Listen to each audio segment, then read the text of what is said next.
Okay, I'll do it. Okay, you got it. I'm logged in.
Alright, that was not fading. Anyway, here we are for a 5th episode of the Kappa Council. And just as I said that, yeah, I did put episode 5 in the streaming title. You did. I was like, did I or did I not? I did. And since I obviously rebooted my computer, I need to figure out things. There we go. Okay. Hello, everybody watching. Hello. Today we have Ogre as guest here on the Kappa Council. Hi. You guys can do voices good. I cannot. And also we have JoyfulRogue. What's up? Hi.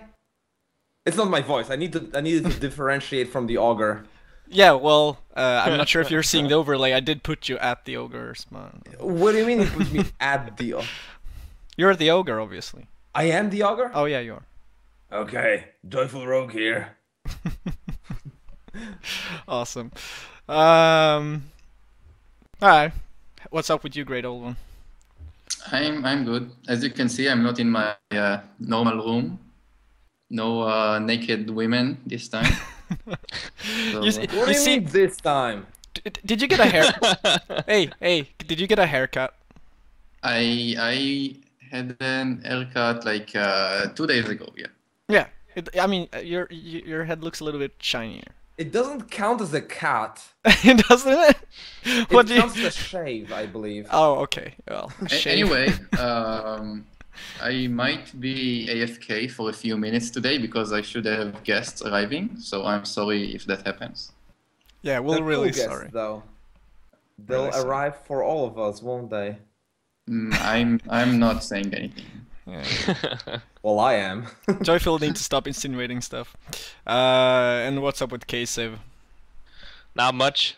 I watched the tournament yesterday and it was really exciting. Oh yeah, you're gonna be really ridiculous games that were on. It was a lot of fun. If you guys missed it, you missed a lot. There was a lot of stuff that went down. It was pretty cool. We had like a Wombo v Wombo deck, which took like forever, but it was like basically the game came down to whoever had one tile open would lose. Like it was crazy. So it was like an hour-long game of just like who can like leave one tile open. It was pretty exciting. That game was really fun. The Slippery had some really good matches.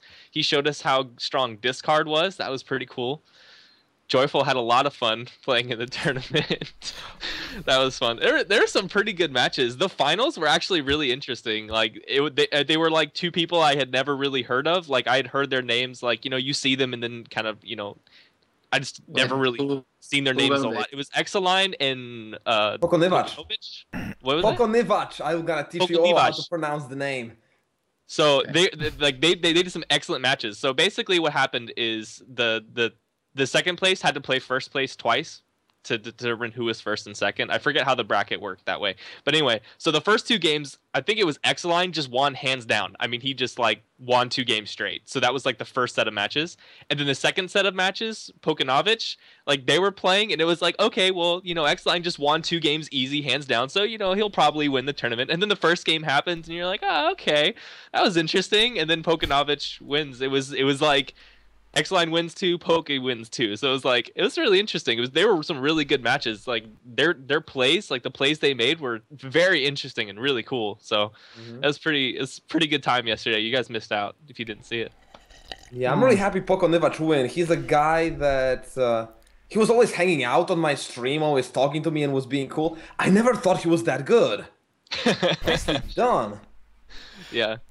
Yeah, X-Line both of them, I mean, X-Line's 2 games where he won were just sound defeats. I mean, it was like there's no chance. Like it was just like no, he's just oh man. They're both so good. Oh damn! Did you Joyful? Did you remove a highlight from your channel? I was never intending to keep that one. Damn it! I was gonna show it. Crap. Sorry, I'm not the one to really just build negative. I just wanted to show it to Jim, and then I wake up in the morning and there's like 70 views. What the hell? What? About what? It was such a funny video. It was so funny. I was so gonna show it, but he clearly Omri is such a We've respectful. all been there. Basically, the video was Joyful getting womboed. it was so funny. Like there was nothing happening in the game, and then he gets womboed, and There was his absolutely reaction not, was we just did not flat. connect terrain. It was like 10 turns into the game, and he just like played a couple of cards and the game ended. Yeah. Yeah, I had fun raging. It was really time. fun. It was. It really was a fun. joyful rage. It was a rage with like a deep joy inside me. Because you're so passionate about this game, you feel violated personally that you were womboed. Oh crap! Well, I was. I so was like, hoping this to- was a waste of 10 minutes of my life. Yes. It was pretty classic because we've all been there. Like we've all had that moment. Where I we're mean, just his face, like he was reading chat while he was doing it to him, and I was like, I can't wait for him to look back at the game, and so he does, and he's like, it was so funny. Oh man, I was dying when I saw that. Oh my god. He's going through XCOM withdrawals. Not even XCOM, not even once. I guess the most determined will still find it in the VOD. Yeah, I was trying to do that just now as you were talking, but I couldn't really, but because I saw your highlight and I was like, oh, but yeah, it's like what? It's like finding a needle in a haystack, because I think your VOD is It like is. what, 5 hours, and you need to find like a 2-minute long easy. part. Tell me, man, making highlights, hardest thing ever. But during, I mean, in the video even, you're like, oh, I need to like bookmark this. Is that like a Twitch feature? There's a function. If you're watching yourself on the preview screen, there's a bookmark button. You can always bookmark a moment of the stream, and then you have it in your dashboard. Where's the bookmark button? I need to know this. Like there's I didn't know follow, that. share, and bookmark. What does bookmark do? Is it like make a reference you can go back to, kind of Yes, deal? then you can push the button, the link, and it takes you to the proper moment in the VOD, so you know the timing, and then you can find the timing to create the highlight. Oh, cool. Oh, you mean in the dashboard on live page? There? No, I No, mean. oh, in the you mean in normal the- stream. Oh, okay, cool. Well, I need to look at that some Streaming point. 101 with JoyfulRogue. So, to all the viewers out there, if you find a cool moment of the stream, of any stream you're watching, you can always bookmark it for yourself. Come back to it later. That's pretty That's good. pretty cool. I had Alright. no clue. Okay, Let's get going. We're ready. yes, we're ready. We've talked a little bit. Good, we're warmed up. The voices are working. So, Casey, you know you were supposed to do the priority thing, right? Like, No. no?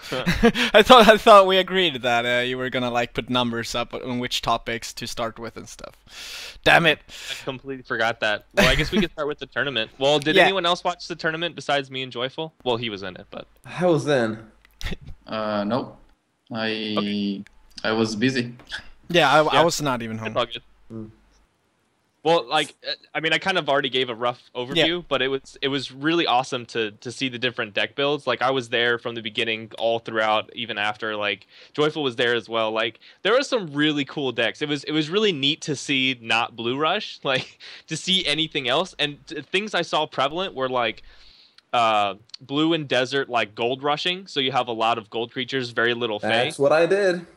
that was very effective. Then there was the Wombo decks, and then there was like the green and red rage deck, which is like basically green and red, and then you just like build up all these buildings, and then make your opponent rage because you just kill anything they do, and you just troll them. Like you use Runic Flash, you're like, oh sorry, Runic Flash. You destroy their land, you Goblin Explosion and stuff. Like there's some really fun decks in there. It was a really neat tournament. You guys really missed out.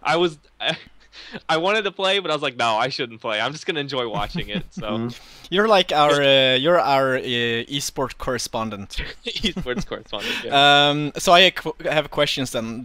How many people participated? Oh gosh, I don't know the actual number. I think Joseki does, but it was like there was like 16, and then an influx of like 10 other players. So I think at the end of the day, it was a pretty full bracket, like 20 plus maybe.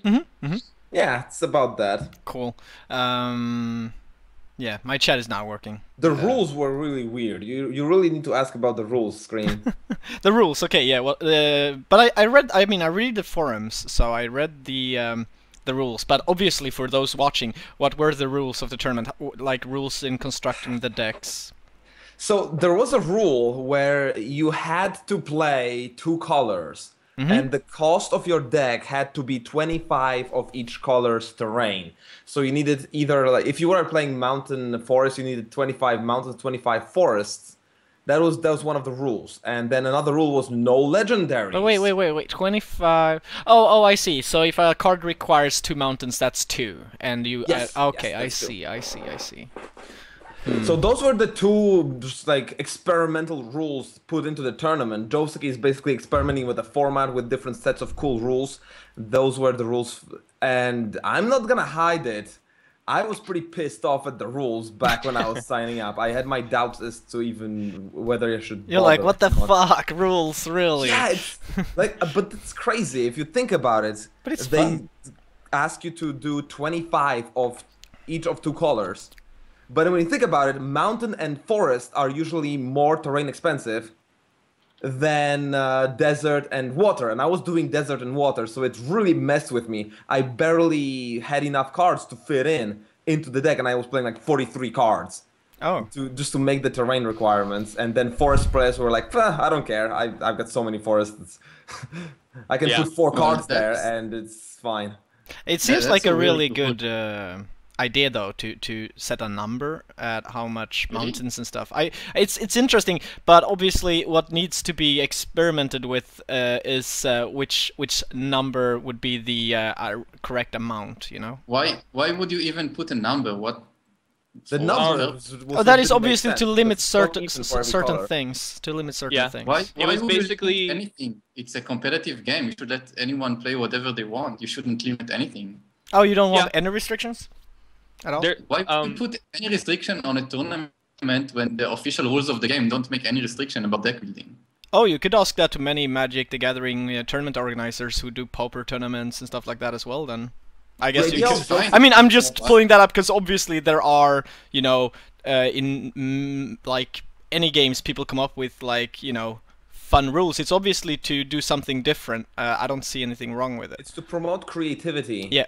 Oh, that's fine if it's, you know, if it's once in a while, but I would never want an official tournament to have any. But what is an official tournament? That's why I didn't really treat it I as an understand. official tournament. I didn't treat it seriously, really. Yeah, well, it's you know, fine in this tournament, but like it also encourages people who you know who are really good at building decks to excel at that as well. Like, you know, who's good at being creative. Like, oh, here's like the problem. You solve it now and beat everybody else. You know, it encourages people, especially in games with cards. I think that is at least the reason people told me why they had that when I came to SoulForge and started playing that. I was like, why these weird things? And they're like, well, because this has existed in Magic forever and ever, and obviously works here too. And I'm like, okay. And then I tried it out, and it was fun. Like, and I agree with what GreatOldOne is saying. Like, I agree if you're having like, you know, an official tournament that it should be, you know, open. But I think this early in the beta, it's like, you know, well, we don't want to see every tournament being played by Blue Rush. So hey, let's make a deck requirement that says only Blue Rush isn't a thing. You have to experiment. And I know from the week the week prior to the tournament, like the week, I guess following, no, what's the word? Previous. Leading up to the tournament. There you go. That's the phrase. Leading up. Everyone was testing out decks. I didn't see like the same deck every game. It was really interesting. I saw different combinations that didn't work, but that were like really interesting. So I don't know. I thought it was awesome. I really liked the creativity that the community had, and it kind of gave a goal to people. Like instead of just playing the same deck, playing the same ladder, like that can get monotonous after 50 games a day. Yeah. But when you're given like an extra goal, like hey, you need to make a deck that has these requirements and make one good. You're like, oh yeah, what if I test this? Like I was testing out to see if I could get a wizard deck to work because I hate them so much. So I was like, if I can make a deck that makes wizards like amazingly strong, I'll be like, yeah, suck it. But I couldn't. It was awful. But I had a lot of fun trying it. Like I played at least like 15 games in a row, just back to back to back, just like trying to grind out to see if I could make these wizards work, and it didn't. Filthy muggles are more powerful. After listening to you, I actually think that the whole creativity stimulation idea for the tournaments is actually really cool. I think it was just the rules Joseki chose were actually bullshit, because desert and water cost less terrain overall, and so it kind of gave advantage to forests and mountains. The next time, if you just gave maybe a card amount restriction, like at least six cards of each color, maybe, or at least 10 cards of each card, I don't know. Then maybe that would actually might be better. Yeah, I know he was talking about stuff like that, and he was like, basically from the conversations that we were having, because we were asking him like, well, why this? Because when he like released and whatnot, and he was like, well, it's good to test, like, and he was like, it'd be really neat to see if desert and water, like what combination people come up with that's the most successful, and then it will change and we'll learn stuff. So if anything, he's also being like a dev with changing things and seeing how it works. What do you think he banned legendaries though? Yeah, okay, listen. Just to make stupid decks like gold, silk, and whatnot. I don't know. Well, he was. I mean, the first thing that was really close to happening was that he was going to do a pauper-like tournament, which means that it doesn't really translate well because we have one more rarity in Faeria than they do in Magic. But the idea is that you can only play the two low, like the two. You can't play. The legendaries, and I don't even know the names of the rarities in Magic right now, but you can play commons and uncommons more or less. That's two of them, which is like the two lowest. That is like pauper tournament, and the problem in Faeria that people realized with that, like if you were gonna do something like that, is that I think blue again would have been really good. That's why he made the 25. Yeah, originally it was 20. And then he was like, "Oh, wait a minute! That just makes Blue Rush like the only thing." No, but he was actually first just doing the rarity thing. Oh, really? Okay. Like if you read this tournament thread, you see that that's the discussion happening. It's like, oh well, we'll just this is what it was like. Like he said. Like there's a post where he's like, "This is what we're doing," and then people like, "Seriously?" And then he's like, "Oh wait, no, we can't do that." But yeah, I think it's really cool. I am one of those who's not watching any StarCraft any longer because it's the same shit every tournament. I'm just done with watching it. It's so boring. It's because it's the same rules, same stuff always. That's why I think it's really interesting to have not the same format or whatever it is every week. So I think it's great to have these different kind of things happening. Especially in beta. Enough, though, legendaries are actually the most creative cards in the game. I wish there was a tournament without commons. Yeah, let's do that. Like, why not? But I think in beta, it's a lot. It's really good to just like test a billion things. But I think if the game is released, I think there'll be like an official ladder, and then like have fun tournaments. So I would like to see both. I would really like to see both, not just one or the other. Tournament would be beautiful. Yeah, a guy called Stoutmeister streams every Monday here on Metagamingtv a thing for SoulForge called I guess he calls it Fun Day Monday, pretty much copying Day 9 there. But what it is that each Monday he I think just like an hour or two before he posts on the forums of SoulForge the rules. So he comes up with like, okay, today, you show up for the stream and he opens a booster pack, and whatever is in there decides which faction you have to play as a participant in that tournament. So he kind of randomly draws the factions you have to build a deck with, and then depending on which faction you get, he has different rules. And like last time, I think he had like, you know, he forced everybody to play like the worst card in each faction. Like, you know, nobody played it, like the least played card in each faction, like you have to build a deck using this card, and things like that. Just to, you know, it's obviously like you show up and you can't prepare a deck until you show up and know what the rules are and what you're gonna do, right? So it's something he does. It takes like 2 hours, and you know, then he just randomly gives away a prize to all who participate. You know, and I just like that. I'm one of those who's like, pff, like, who wants this regular normal stuff? No, I want to have this crazy ass stuff. Like, obviously what he does is totally imbalanced, but it's fun. So, and obviously the winner doesn't really get anything else than fame. So it's a cool thing. So that's that, I guess. Next tournament, I guess, yeah, next week. I want to say this week, but it's not Monday. Next week, it's going to be the same rules, or is he going to change it up again? Do we know the rules? He's going to change it up. Question is how much? Mm-hmm. I think this week is the same format because of the time zones. He does 1 week for European and then 1 week for American, or US European time. So really? I think next week is the same thing, but just at a different time for Europeans. Because I think for Americans, it was like a decent hour for US time, but then that's like a crazy time for Europeans. So next week will be a crazy time for the US Americans and a good time for the Europeans. Yeah, I know he switches I believe time. So. Yeah, I'd have to ask him. Yeah, maybe he's watching. Maybe he can tell us in chat. I don't know. My chat is like super not working at all. Okay, cool. I guess that's all for the tournament then. Nothing more to say there, Kasev? No, it was great. I mean, it was a lot of fun. So. How long did it take though? How long did it take? Not too long. Mm-hmm. I know they do best of ones until I think it's the top 8. Then it's best of 3. So. It didn't take too long. Oh, that's good. I mean, it was a day smooth. event. I mean, I may or may not have gotten into a beta that may or may not be like Skyrim or other titles such as that, maybe. So I was having fun doing lots of different things. Okay, cool. NDA is fun. NDA is fun. Awesome. So okay, my English today is crap. Are we gonna discuss Curse later?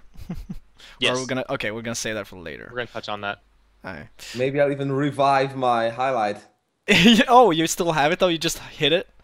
I have a bookmark. I just have to fucking create it again.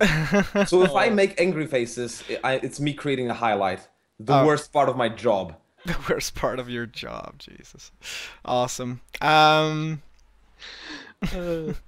Okay. As kind of not really good as that video is, it was hilarious. Like, it was just so funny. It's incorrect in a P. Maybe I'm gonna make a title with a disclaimer.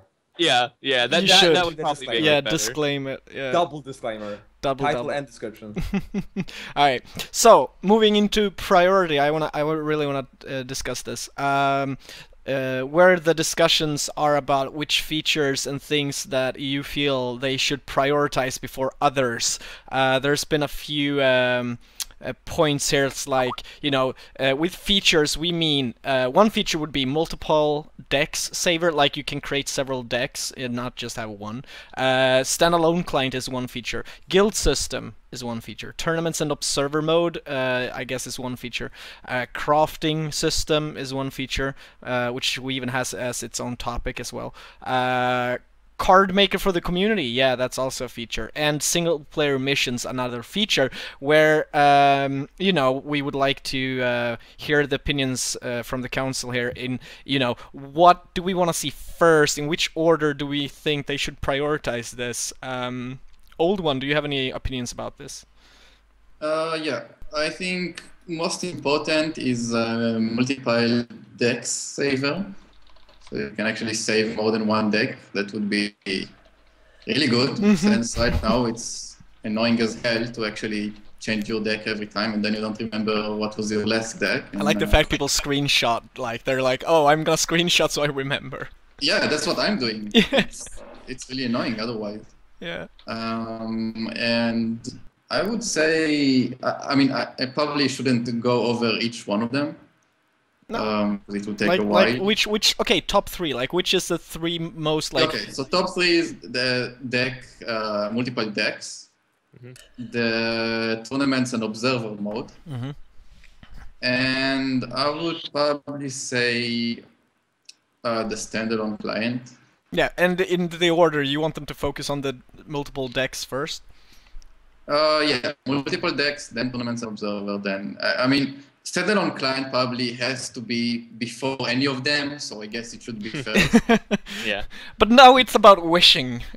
Yeah. You don't have to be technical, like, oh, well, they can't do that before they... I guess. And yeah, I guess that's it. Alright. KC4, what do you think, though? Interesting. Okay, so I agree with the multiple deck saver. I think that is really important, but not that it's important, just it'd be so awesome, and it's probably, I don't know, to me it's like the first thing that I notice about the game when I'm playing is like, oh man, I wish they had deck saver. So I think that's like I don't know, I really like that being focused on first, but I kind of agree that probably the standalone client being out first would make all those things easier to have happen, I guess. But so I would say multiple deck saver. I really like the tournament and observer mode, but I don't think that should really be a priority until either the game's released or the standalone client is out. But I think it should be done before we get a huge influx of players. So, and then thirdly, I don't know. The crafting system is cool. I think the guild system is also equally as cool, but I think most of these features are reliant on a decently sized community. And so I think some of these are like would be really awesome to have focused on, but I feel like focusing on them now, unless we get a lot of new players, wouldn't really make the feature pay for itself, if that makes sense. Yeah. But single player missions, that'd be fun, but I really like Card Maker. I think that is just like the amount of content and like community interactivity is really cool with that. So I really like that one. So I would say multiple deck saver, tournament, and card maker. Nice. Assuming, of course, standalone is first. Yeah. I'm gonna actually go before Joyful here. I'm gonna let him be last. Alright. You're like me.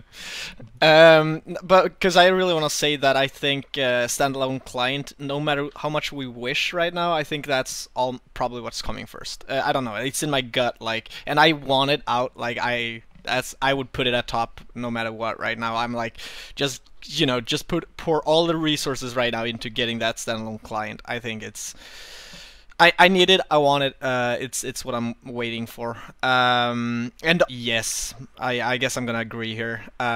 Multiple decks, it was also the first thing I noticed, was that, oh, like, what, I'm editing my one deck all the time? Crap. Like that, I wasn't too excited about that. Though I guess I'm used to it now, and I guess what happened is that I've been actually like, I think I've been, experimenting more because of not only having one deck, because I've never really got that much attached to one, I think. So in that regard, I think it's been good at the moment with having just one, is that I've been like, well, at least after, abandoning my first deck, I was like, oh well, whatever. But yeah, I've also been screenshotting to save them. And thirdly, I would say, yeah, everything here is so interesting and awesome. Because tournaments in observer mode, I feel that can wait. I don't feel it's necessary. I don't feel it's important right now, and I think almost the same with crafting system is that I don't, if that means, wait to, do something with all the excess cards you have, I don't feel that's super important either. But the card maker for the community, that's like a feature when the way they explain it, where the community will help them make cards, is amazing. But I also know that they did in their last update, you know, say that they're gonna get those extra 50 cards as well in during the beta period. So I'm like, oh well, we're gonna see new cards anyway. Maybe it's not that super important to have that before release anyway. So guild system. But we did get the Stone Elemental. Or, I'm sorry. Yeah, the Stone Elemental. The Stun? That was pretty cool. I mean, the 50 cards might still come from the community. We don't know. They have said that they were going to do more things like that. Like, they're going to have the community get together and come up with cards. I don't mind if some of the 50 cards, if not all of the 50 cards, are being made that way. To me, it's not a bad idea. I hope they... And I expect them to already have, though, a lot of cards... in prototype, like they have ideas for cards. So oh yeah, they've said they have like a deck list of like, I don't know, probably 30,000 cards that they've like talked about or like, oh, you mean, okay, yeah, but now you're meaning like not in full detail. Oh yeah, but I mean like I'm sure they have a massive database of like ideas. Yeah, crazy cool stuff. Probably. I mean, we did just get Rebel Scout, I believe it. No, it's not Rebel Scout, it's Rebel something. What is it, the new one with haste? It's like a 3/3. It's 3 gold, 3 fey. It's a haste human card, and when it dies, it conquers the land it died on. Shit, I read that, and I thought it was like they Rebel Fanatic. That's what it is. I thought they like modified an existing card. No, Rebel Fanatic. Yeah, I did not know it was a new card. I'm feeling so dumb right now. I hear about that one. And Joyful is like, what? It was like when it came, like when it was like put in, like I would be playing a few games and then I would see it like almost every game because everyone's like, I will trade 300 cards for this one Rebel Fanatic, and I was like, oh gosh. So people were using it and it was like crazy because you're playing, you're like, all right, so he doesn't have haste, he doesn't have that. Oh wait a minute, human haste. Oh, that sucks. Oh wait, so cool. it's a human haste card. I like that. How much attack? I think it's 2/2. 2/2. And but I mean, it's 3 gold, 3 face, so it is rather expensive. I like the cost on it for human because you can summon it outside of like, you know, land requirements. But it's cool. I haven't seen it used like predominantly, but I've seen it used. It does what it's supposed to. Friend list, I see one of you guys, Casey, added in our Skype chat. That's true. Friend list is my third. But like, you're already friends. You're just friends with everyone. Well, yeah, but I have bad memory. Yeah.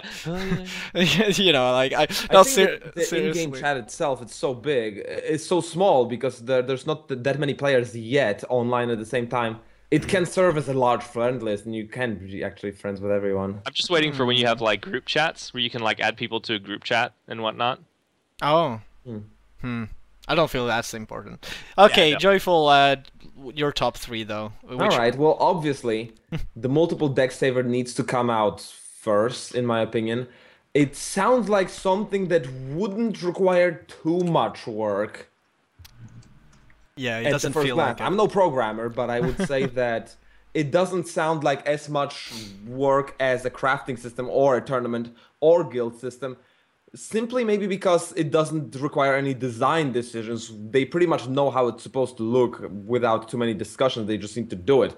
Just program it. So it sounds like an easy thing to implement, and it's something that should have been done earlier and really needs to be done as soon as possible. It will also encourage people to experiment more with the decks because their old decks will not disappear or have to get screenshotted. No, my secret deck that no one else has ever thought of. No. I would really think that this is the first thing, and then I have no idea how many bugs is the standalone client really gonna fix. I kind of got used to the website, so I don't care about that. But if the crafting system is gonna be a way to convert all of those extra cards you have into the new cards, then I think this is actually a priority because there's more and more cards launching, and the more and more cards launch, you have to spend your Faeria for random packs to get those cards. It's gonna be crashing the community, the economy. It's gonna be crashing the economy because people will be buying random packs to get new cards, getting more and more useless old cards, and it's gonna be a really awkward situation where people will trade like 10 old legendaries for one new. And the crafting system will fix that economical situation. I think it's already happening more and more with people having so many useless cards, and then nobody has the new cards.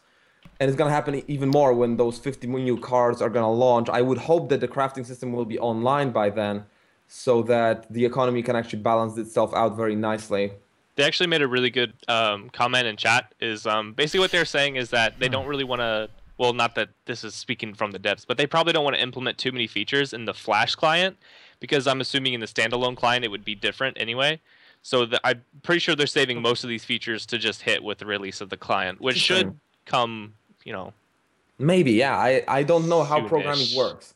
I mean, I can't imagine if they're using Unity and yeah, I don't know exactly how Unity works. I've never actually played with it, but I know depending on how they're doing their code, I'm assuming that, like, yes, the fundamentals are the same, but you still have to do it with different syntax and whatnot. So who knows? I mean, they could have the standalone client done with all these features, and they're just waiting on, you know, a few other things. I'm pretty sure they will release standalone version, like not in Unity, just I don't know, something else, like, you know, maybe a Flash version. Adobe Air, yes.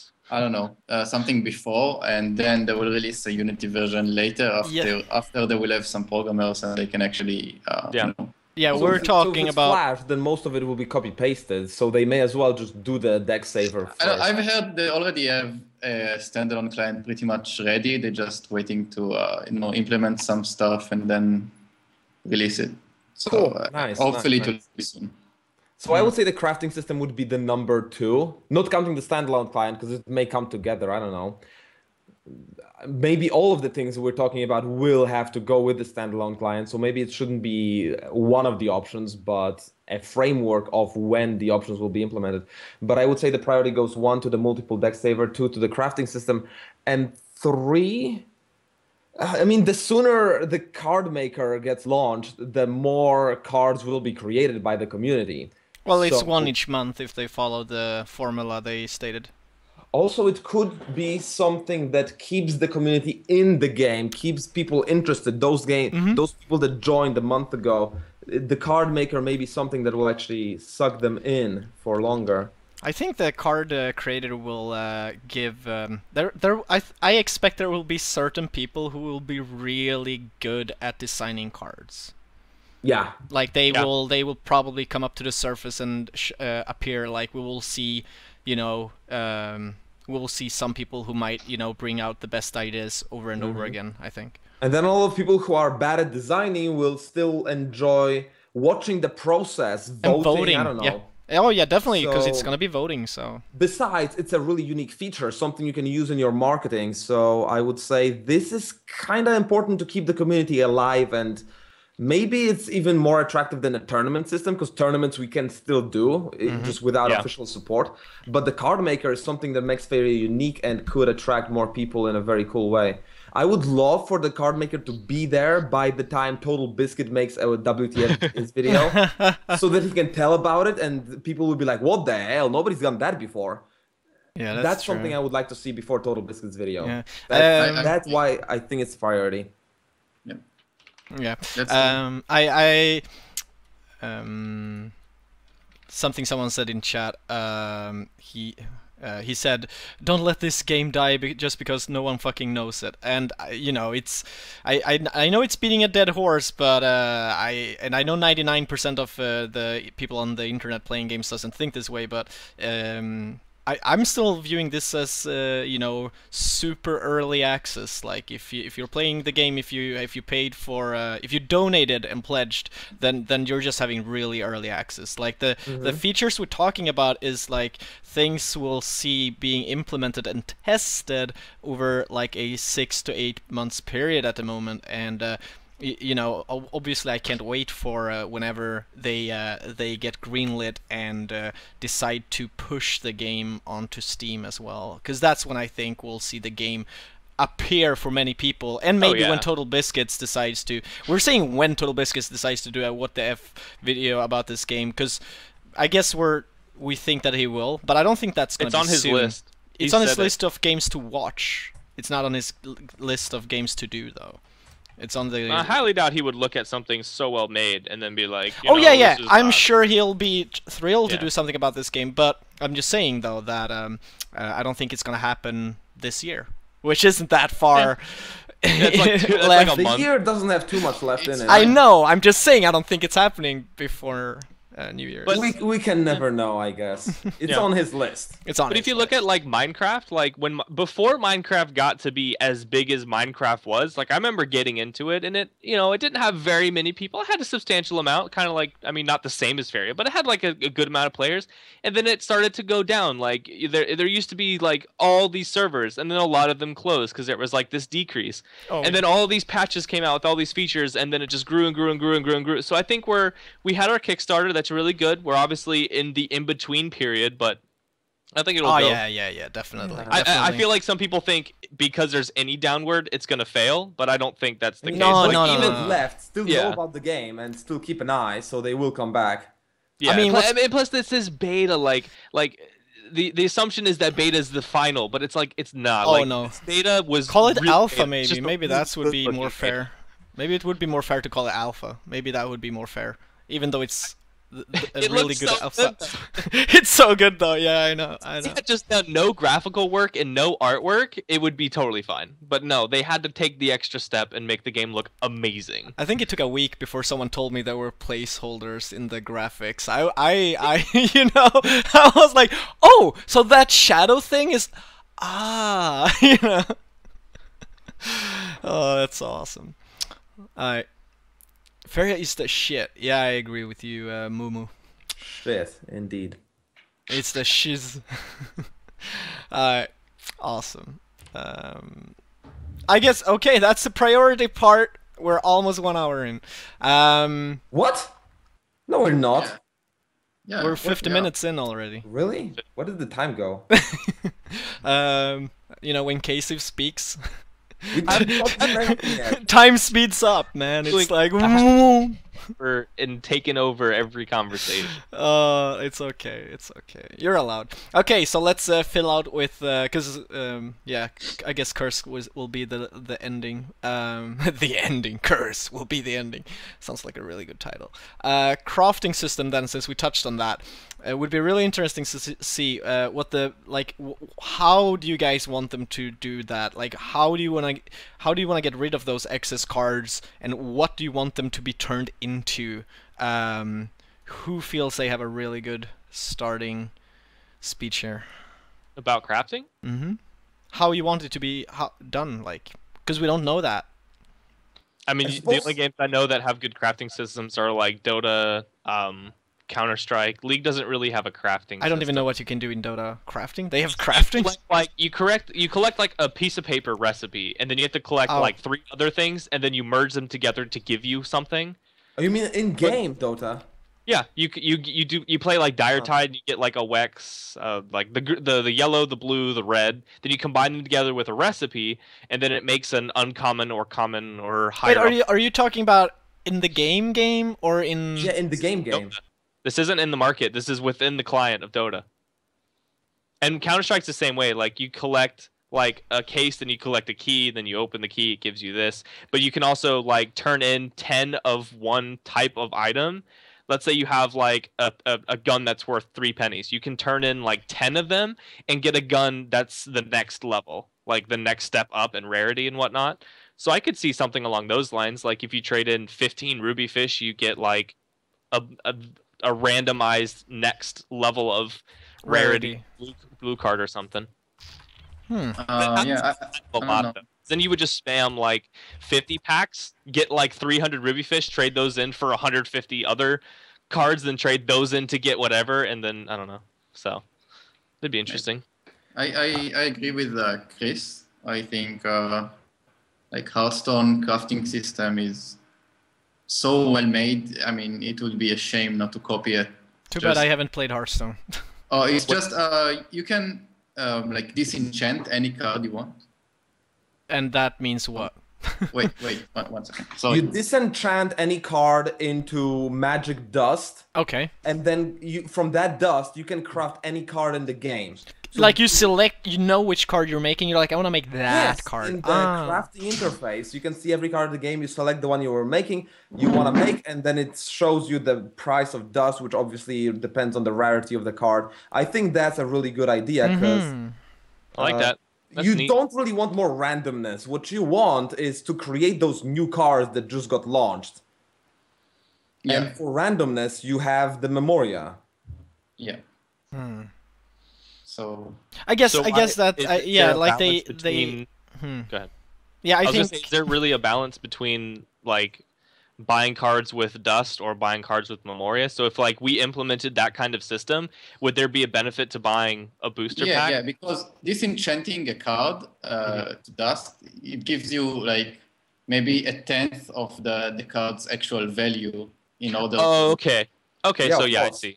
So if you have 300 extras, you can get some good stuff, but if you have 10, it's like, no, you might as well keep them. Yeah, like let's say you want to craft a common card, and it usually costs, I don't know, like 300 dust, and if you just disenchant a common card, it gives you like 30 dust. So That's cool. Actually, that's really well put together. it does sound like a good idea. I just haven't played Hearthstone or watched enough of it to know exactly how their crafting system worked. A good thing Joyful could explain it. That sounds good too. So yeah, that is a good way. Even though I always been a gambler in the sense I like the randomness of things. So I guess I also been I like thinking that you get rid of this amount of cards and you randomly get a rarity of whatever. Like obviously with some sort of like control, like like you would know which rarity you're rolling for, but it would be random. But obviously that just adds to everything that is random in the game already. So having that little crafting way of like, okay, I can get that card. I need all of it will cost me this much of a resource that I get from disenchanting, as they call it. That seems fair. I wouldn't mind a system, now that you're talking about it, I wouldn't mind a system in which you can actually pick a card you want to craft, but the more dust you invest, the higher the percentage you're gonna get it. So you can get... Oh, you mean that it's like still random? 1% chance? Oh, that would suck. It's so much tension on the stream. Oh my god, that would Everybody be would get greedy and try to lower the amount, but then they could mess up and get nothing. Well, see, if you do the 38%, if you do it 4 times, you actually have a strong percentage to get it. So that's what you got to do. I think that making it so players can buy cards that aren't random will actually really help new players that complain that they have no way to get certain cards because they just don't have enough memoria. Yeah. So if they really want to get a certain legendary to build a deck or whatever they want, they can just disenchant the cards they don't want and then buy it.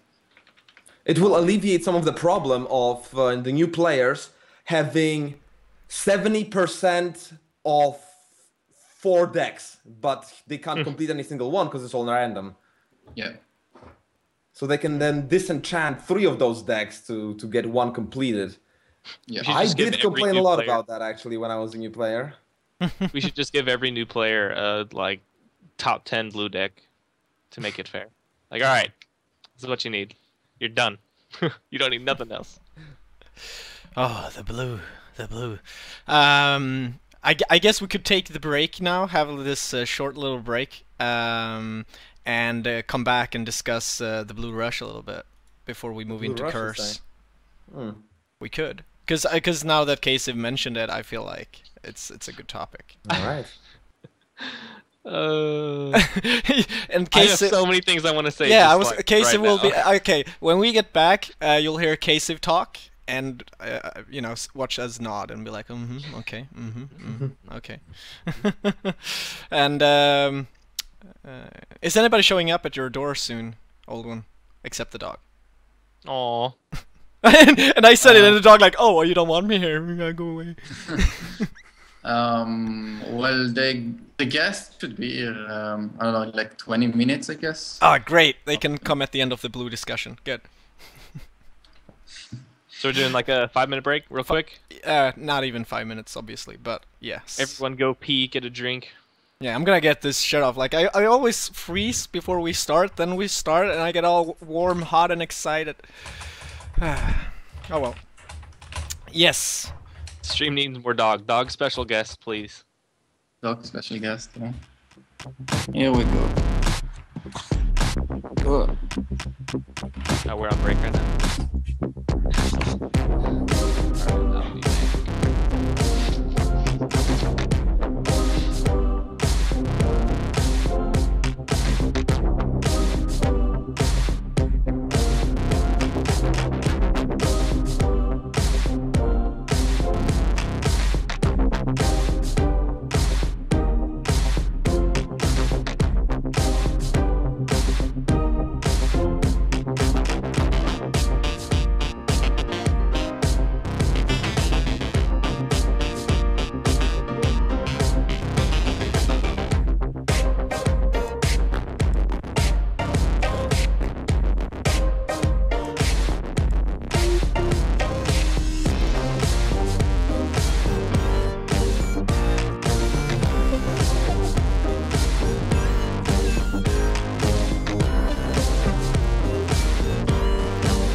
The pups.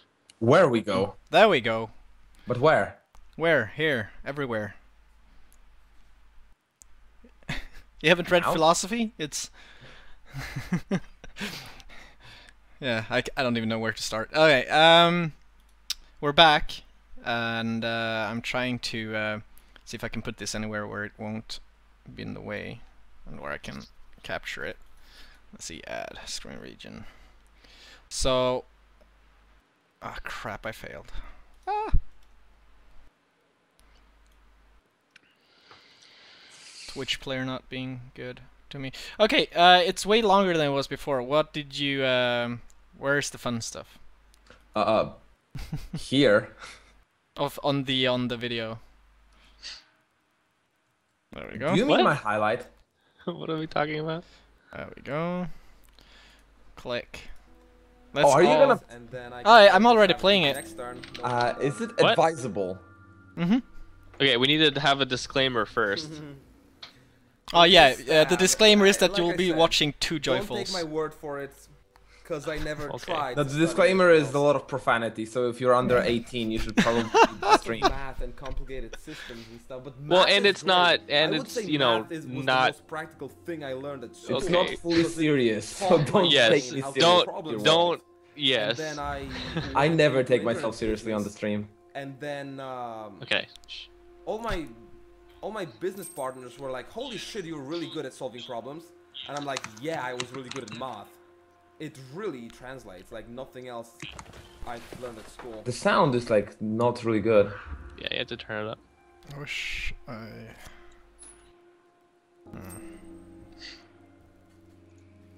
So math, I actually like. There we go. Sound is up.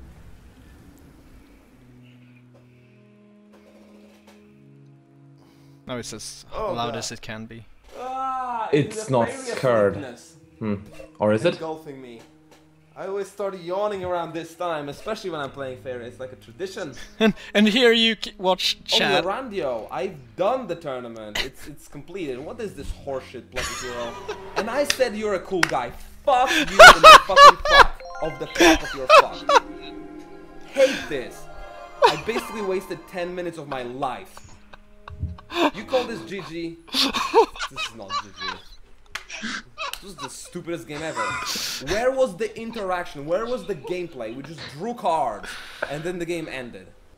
How is this a good game? This is the worst game ever. It's the most fun. Please just remove it. Well, that was fun. In the middle, he's like in the middle of talking about something, and he's like, "And what horseshit is this?" Waste of time. Like, I didn't Disclaimer is that this is like this is like such bad PR, but we've all been there, so I think it's lovely. Like, this is what will drag people in. I've already posted it on Steam, YouTube, everywhere. No.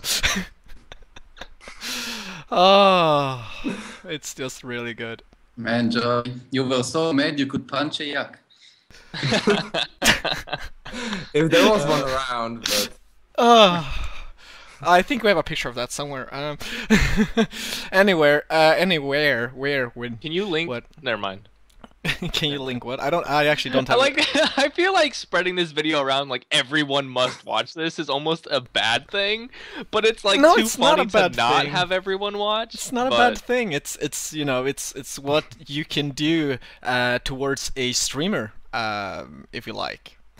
I would say people who watch me and know me know that it's fine. Oh, it's obviously fine, and They're it's not gonna take it seriously. They're still gonna just like What's just the link laugh for and this then bit? keep watching So it. people can watch it? Because I think we were like talking over because we were on a delay. So I think we talked over like the best part. Which part was the best part? Yeah, we What- laughed over the best part for sure. But then I can just drop the link in the chat anyway. Yeah, that's what I was saying. So they can see it for themselves. Yeah, you Yeah. could. But that is like the classic Wombo Combo curse deck. Like that's just like classic. And then there's gonna be a viewer joining my stream telling you should just deny them Faeria and fill every square of your fucking... Yeah, go watch Okay, that. so match. are we getting into this curse conversation? Oh, we were damn supposed it. to Blue Rush. Okay, so this is obviously the intro video to Blue Rush. Whereas Blue, we're not, in this one. If he would have played Blue, he would happen. Obviously. So okay, so go on, Blue. Okay, so we're talking about blue or curse? Because like that was like the best intro to curse, but now We it's should blue. probably just go to Curse and then... Yeah, and we then can go Blue at the end. Yeah, okay. Go. Because go Blue will curse. beat the Curse, so it's like a natural transition. So after we just smash the Curse stuff for 15 minutes, we're just gonna... So what beats it? Well, Blue Rush. and then- Yeah, obviously. Okay, so my opinion on curse is that yes, it is annoying. Yes, it's kind of dumb, and it only has very specific counterplay. And okay, so there's a few arguments I've heard about like beating Wombo decks, and a few of them are like paper theories that don't really apply, and the others are just plain bad. All right, so in the forums, there's a thread about Wombo decks. And literally people are saying, like, this is their reason for combo decks being fine. Well, Quincy beat it on his stream. Okay? So, yes. Yes, he did. That is, like, Quincy knows how to play against a Wombo deck. And he also, I'm pretty sure he did it in a tournament, and he, like, stomped their face. Because, like, okay, so here's the thing. This is a true argument. Like, yes, it can be beaten. Wombo decks are not impossible to beat. Wombo decks are not the best deck possible. No one is going to say that they are. But at the same time, okay, so first of all, those are not good arguments for balancing. Like, balancing has to be refrained from one person beat it, so it's fine. Like, that's not a good argument. So, using that game as a model of how to play against it because this is what Quincy did, yes, that's a good argument. But they were like, well, Quincy beat it, so why would we nerf it? And I was like, please, forums, that's like, no, you can't balance a game for one player. Like, no. But anyway, but the way Quincy played against it was very telling of how you beat a Wombo deck. And there's a few things that were going on.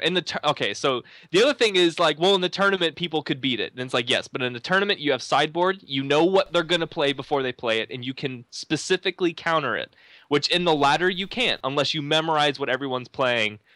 For example, if I see Plucky, because he streamed like Wombo Cheese all day, I know what he's going to do. But again, that's not like a reliable way to beat a combo deck. Is like the way you know to beat it is memorize what everyone's playing. Like, no, that's not a good argument. Okay, anyway. So, all that to say, Wombo decks are very annoying. They do have counterplay, but I honestly feel like their counterplay is so specific that it's like not good counterplay, if that makes sense. Like saying like just fill your land tiles. Like, I know GreatOldOne, you've said this, and it's true. Yes, you can fill your land tiles. Oh my gosh, where is this? This is an image. Please show this. Don't show this. No. It was from the tournament. 2 Wombo decks played from against the each tournament, other. Okay. Yeah. And this is literally what the game ended like. Like, it's crazy. But anyway, so like, yes, you can fill all your lands, and I agree that does beat a combo deck. The only problem with that is that if your deck isn't built to not do anything but fill your lands, then you're gonna lose to Wombo, regardless of how well you're playing, unless you're playing Rush, for example. But anyway, there's so many different aspects of this, and I'm jumping around. Okay, I can say something then. Let's see if I can remember what it was. I remember what I can say. Okay, Joey, go.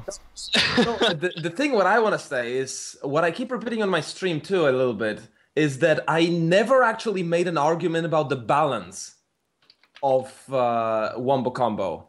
I always talk about the fact it's not good game design, it's not good gameplay, because it doesn't have the interaction, like you saw on the highlight. It's just, I played my thing, he killed me before there was any interaction between us. So it's just, if you look at that one aspect of Faeria, in my opinion, it's just badly designed. It's just 2 people drawing their own cards, collecting their own resources, and then one of them suddenly wins. And what I would really enjoy about Faeria is the board game, the positioning, the interaction between players, the fights, just like one player does this, the other player counters it with this. It's like the back and forth within players. That's good, the game design. That's why I like Faeria. Wombo Combo doesn't have that. Unless the player with the combo doesn't draw cards fast enough for the interaction to somehow occur, but it's still not the same thing. So I would never actually push for any balancing change with Wombo Combos, because if you have a bad piece of your game that's not fun to play, you don't balance it. You just remove it so the game is better. Yeah.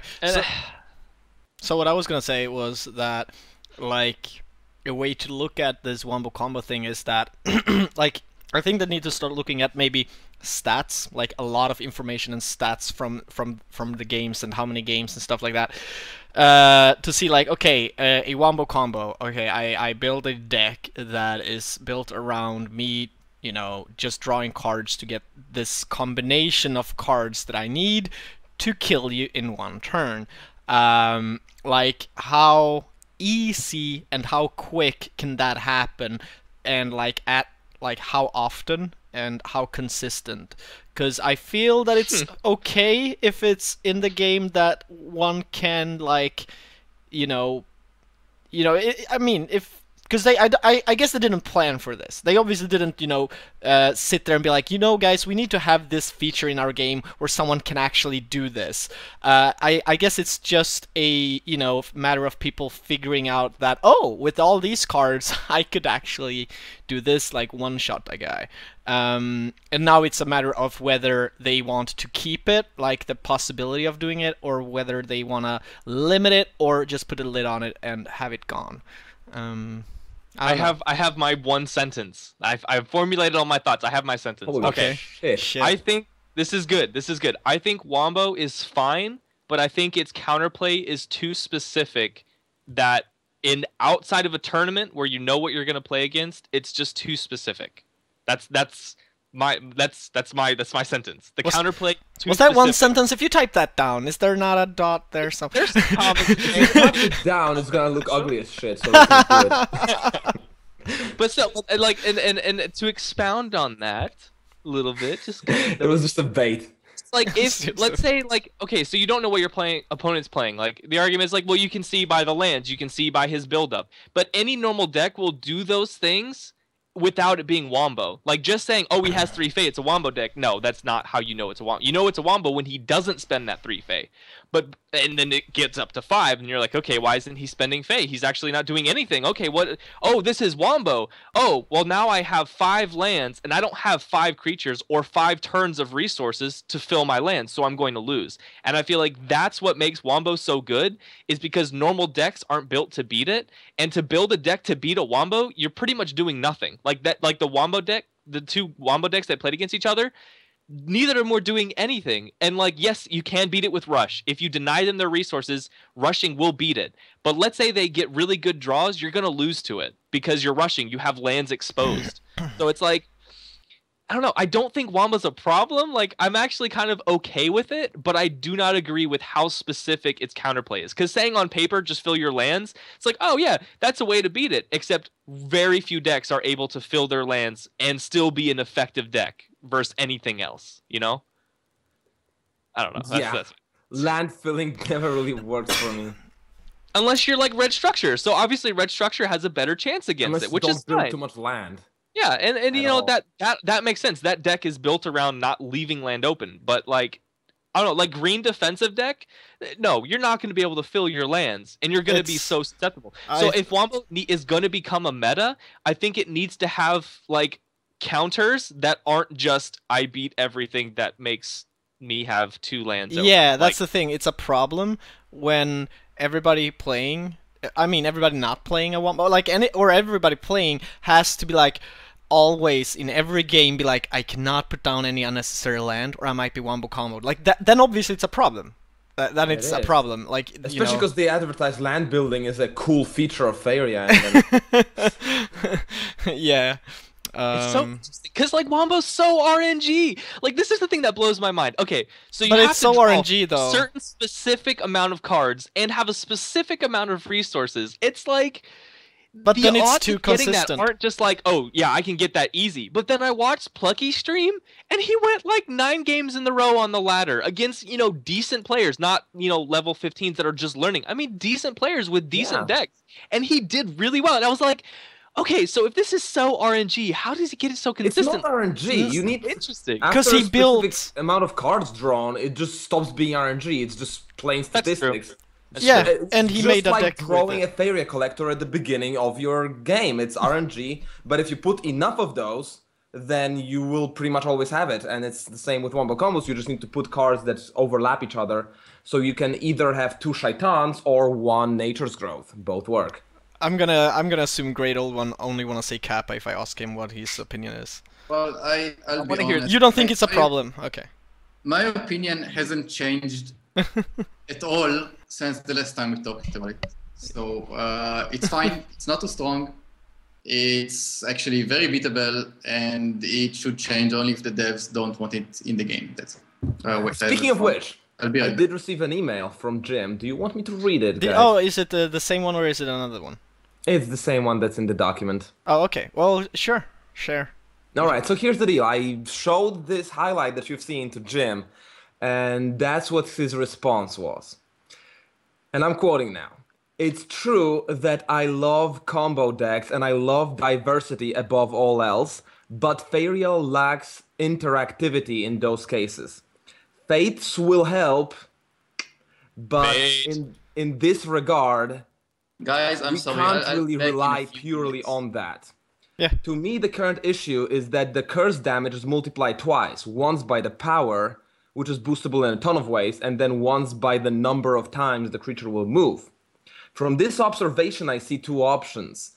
First option, Curse X doesn't scale with power, gets multiplied by the number of moves, or Curse happens once at the end of the turn, it doesn't scale with power, isn't multiplied by the number of moves. So it seems like Jim is actually leaning towards the opinion that it lacks interactivity, so it's not aligned with the Faeria's overall game design philosophy, so it shouldn't really be part of the game because it just sticks out as something that doesn't really have interactivity, and Faeria should be interactive. Yeah. After seeing that, though, I think that I like the idea because I'm also thinking that how they easily like the tooltip and things like that, and why not have curse be like, deals damage equal. I don't know what it says right now, but I'm assuming it says something like deals equal to attack, I think, equal to power. Yeah, equal to power when it steps on opponent's land, right? And I would just say the same thing, but deals damage equal to power if ending its turn on opponent's land, right? If it could be one fix, but the other one is even simpler if you just do curse 2 or curse 1, same as protection. Oh, you mean it's a set number? It's like this one. But it's different. It's the same reason why Haunt isn't broken and Curse is, because Haunt, like, even if they might and guts it, and I'm not saying, sorry, let me rephrase that. I'm not saying Curse is broken, but I'm saying the difference between Curse and Haunt is that Haunt, it has Haunt. You know what's going to happen, and if you get beat by it, you're like, oh man, I overextended and he killed my creatures with Haunt. That makes sense. You also can't deal 20 damage in one turn. Whereas with Curse you can, and it's like, and I don't know, I like the way Haunt works, and I think Curse should almost work the way Haunt works, but then why would you have two separate mechanics? So it's like, it's just interesting. You can one shot with Haunt. You just need to stables, give it frenzy, and yeah, you can do it. I'm just saying, it's like the thing is, but that's structures, and that's you can see it coming. Oh, that's true. That's true. You can see it coming. Yep, but that's true. 2 Nature's Growth or 2 Shite Assassins, a Mind Travel, and that's all events. And it's something that unless you know it's going to happen, it's like there's really no way to know it happens. You have to lose to it to know it happens. And like, I don't know, it's such an interesting topic about Wombo because it's like so extreme. Like in a lot of cases it's like ridiculous, but then on the same side it's like perfectly fine, and then on the other side it's like this is just dumb, and then on the other side it's like, oh, actually there's some counterplay to it. Like I've seen Wombo decks that came out of nowhere. Like the game was interactive, there was a lot of moving around of creatures, and then like out of nowhere he played it, like, and that's okay. That's not, but doing like the double land and then being like surprise damage out of nowhere, it's like, oh really? Yeah. I think the biggest problem is that it's so bitter. I think that's what it is. Yeah, and also I think that when you say it came out of nowhere. You guys. Hello. Hi. Hey, Jen. Interrupting us. Oh. As I was saying though. Martin. How are you? We're good. How's the holidays going? Yeah. It's perfect. It's so great. I love Israel. Yeah. I love Tel Aviv. Oh, thank you. We're in the middle of something, I guess. Yeah, we were. Yeah. I had something to say. I already forgot it, I think. We're talking about Curse. Yes, Curse. Have you, Martin? Have you seen Joyful's video? That you haven't seen. No. Which one? Oh, okay. It's really funny. I highlighted my Joyful, page I about the dreamt Womp about you combo, last night. and I showed it to Jim, and Jim was like, "Well, maybe we should change this." What was it? What was the video? He's cursing and stuff, being all crazy. Joyful had a little mini episode little meltdown tantrum. of losing to a curse deck. Rage. It was a rage that has joyful. Like curse and moving things like. It's really funny. It's really funny. It was I think it was double Shite Assassin, Mind Travel, and I think something else, was it? It was a mountain guy, the Brute, Shadim Brute, with double Shaitan Metamorphosis and Mind Travel. So he Mind Traveled and then moved and hit my orb, so that's three hits. Yeah, okay. And it happened. It happened like turn 10, and before our lands even connected. So there was like nothing I did. I did just like normal. I just was playing my game, setting up my things, and then the game just ended. So I really didn't enjoy it too much. That's happened to me several times. So that's like the perfect example of just like zero interactivity. Yeah, I understand the pain and the frustration. And we were Yeah, on that. We were what I on was that saying. topic. I feel like Wombo is such a big deal because it's so bitter to lose against. Yeah, it's just not enjoyable Yep. to lose against. And everything else, even if I lose against Rush, Blue Rush, like I lost against Dwarmir, which executed the great Blue Rush against me on the stream. And I was like, cool, you have a good deck, well played. That was a fun. Because we had like a 10-turn back and forth with just like fighting. And that was fun to me, even though I lost. It was I had a fight. And so I enjoyed the game. Against the Wombo combo, I had a, well, let's build a unit, collect Faeria, and then lose. Yeah, exactly. Yeah, I had the same several times. I feel it's becoming less popular, the Wombo combos now. I think they're coming back, actually. Oh no! But that Plucky Hero went on a marathon stream of it, and he won quite a few number of games in a row. So everyone was like, "Oh my gosh, I have to try this." I don't It think was really fun to watch, though. Like it was so fun to watch him do it. But He would just do nothing, and then he'd be like, before his turn would start, he's like, GG, and the opponent was always like, question mark? Like, what do you mean? And then he's like, boom, boom, boom, boom, boom. It was pretty fun. Oh, Yeah, it's the same. Jesus. The Wombo combo makers like to do this, like GG before they do the best stuff. Yeah. Like, Plucky was being very sportsmanship about it, though. He wasn't. It was really enjoyable to watch him, and he's like a really cool guy. Like I highly recommend his stream if he's doing it. Like it's really fun to watch. But it's like you know the other player. You're like, no, he hasn't. What are you doing? Don't build land, no! And then he's just like Yeah. it's so great. Yeah, but Yeah. I mean, just because it goes away for a time doesn't mean it's fixed, though. Yeah. But Fang Brothers don't have. Or which unit was it that lost curse? By the way. Tuborg was good. Yeah. See, nobody sorry. knows. Which unit? Nightmare lost Haunt. Wait, what? Stalking Nightmare lost Haunt. You mean curse? Curse. It No, still no, has no. Curse. No, it still has curse. Yeah, which unit lost curse? I don't think a unit lost Curse. Wasn't it Frenzy Yes. that did? No, the Fang Brothers. Yeah, The okay. Fang Brothers. Yeah. Fang Brothers lost Curse. Yeah. Yeah, that was the on the list from the Shotgun and Joseki, Cubes. And, yeah, it's. I'm taking the. Oh, it's fine. You're more interesting than me. No. But no, yeah, it was on the list. We had some good list of underpowered, and it was on this list with a good idea for the change. I think it's better this way. Yeah. Yeah. We I just already don't- we already solved curse though. Like all it needs to do is do the curse damage if ending up on opponent's land, not like on each freaking land it steps on. That's solving the problem. That's interesting. So like at the kind of like radiate at the end of the turn, it will execute. No, like well, yeah. If Like if Conquest. yeah, if it ends its turn on opponent's land, it does curse damage. You know, Yeah. then you will need to pump it up to like 20 to one shot. Yeah, that's one of the suggestions I had. I on feel the that's right an section. easy, because I don't like the idea of curse having a set number like curse 2, like it only does 2 and you cannot scale that, because that would actually make me look at Haunt and be like, oh, but Haunt, you know, because I do feel they're related, even though I know they're like two separate things. I feel like you should be able to scale it, you know. Like as if you do wear your opponent down to like 7 hit points on his orb, then you can like one shot, but then you have actually done so much before that. Yeah. It's a matter of choice because we could decide. Okay, we want to keep the options with moving. Like if you move several times, you do the combo, and with Haunt, with the power.